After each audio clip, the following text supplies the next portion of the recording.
पिछले कुछ दिनों से मेरे ऊपर मुकदमों की बौछार लगी हुई है और उत्तर प्रदेश की योगी सरकार मुझे हिस्ट्री सीटर बनाने में जुटी हुई है। 9 मुकदमे कर दिए अब तक मेरे ऊपर। और मेरा अपराध क्या है? मैंने सरकार को आईना दिखाने का काम किया। मेरा गुनाह क्या है? मैंने उत्तर प्रदेश सरकार की सच्चाई और योगी सरकार की कार्यप्रणाली को जमीन पर रखने का काम किया।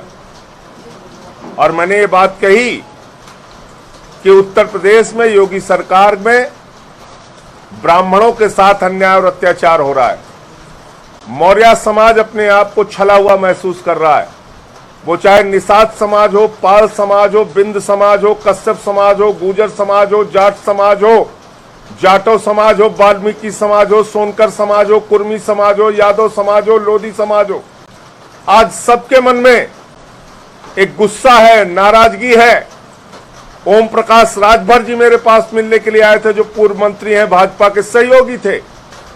वो मेरे पास मिलने आए थे और उन्होंने मुझसे कहा कि आपने जो कुछ भी कहा संजय सिंह जी वो सही है।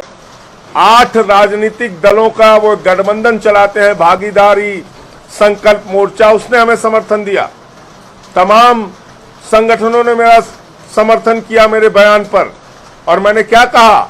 मैंने कहा योगी जी आप ठाकुरों के नेता हैं, ठाकुरों की सरकार चलाना चाहते हैं, ठाकुरों के लिए काम करना चाहते हैं, ठाकुरों के लिए काम कीजिए, इसमें कोई आपत्ति नहीं है मुझे।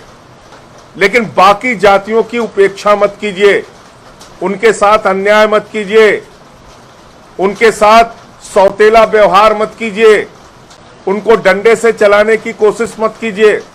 और इसके मैंने बहुत सारे साक्ष्य और प्रमाण रखे। मैंने कहा कितने जिलाधिकारी दूसरी जातियों के हैं सरकार बताए, कितने पुलिस अधीक्षक दूसरी जातियों के हैं, कितने सीओ हैं, कितने थानेदार हैं बताए, कितने मुख्यमंत्री के सचिवालय में अधिकारी पोस्टेड हुए हैं दूसरी जातियों के समुदाय के बताएं। लेकिन मेरी बात का जवाब नहीं देते। मैं पूछता हूं कि प्रभात मिश्रा जो 12वीं में पढ़ने वाला बच्चा था, जिसके विरुद्ध एक भी एफआईआर नहीं था, उसकी इनकाउंटर में हत्या कैसे हो गई, इसको आप जवाब दे दीजिए। उस पर जवाब नहीं देते। मैं पूछता हूं कि भाई खुशी दुबे जो 2 दिन पहले की नवविवाहिता थी, उसका क्या गुनाह है कि अभी तक आपने उसको जेल में रखा है, जबकि पुलिस अधीक्षक ने माना था कि उसकी गिरफ्तारी गलत हुई। तो आप मेरे खिलाफ मुकदमा लिखेंगे? एक के बाद एक हिस्ट्री शीट बना रहे हैं मेरी। आप सब लोगों को याद होगा कि 3 मुकदमे हुए थे योगी जी के ऊपर। इसी पार्लियामेंट के अंदर वो रोने लगे थे। मैं कहना चाहता हूं योगी जी, मैं रोने वाला नहीं हूं, ना धोने वाला हूं। मैं सच बोलने वाला हूं, बोलता रहूंगा। आज मैं अपने सभापति महोदय को, देश के उपराष्ट्रपति को, आदरणीय वेंकैया नायडू जी को पत्र लिखकर इन तमाम घटनाक्रम की जानकारी दूंगा और किस प्रकार से उत्तर प्रदेश की सरकार मुझे हिस्ट्री सीटर बनाने का काम कर रही है, उत्पीड़न करने का काम कर रही है, रोज मुकदमे लिखने का काम कर रही है। ये आज मैं देश के उपराष्ट्रपति और हमारे सदन के सभापति आदरणीय वेंकैया नायडू जी को पत्र के माध्यम से बताऊंगा। देश के सर्वोच्च सदन का कोई सम्मान नहीं। ये मामला संजय सिंह का नहीं है, ये मामला है देश के सर्वोच्च सदन राज्यसभा में प्रतिनिधित्व करने वाले एक सदस्य का।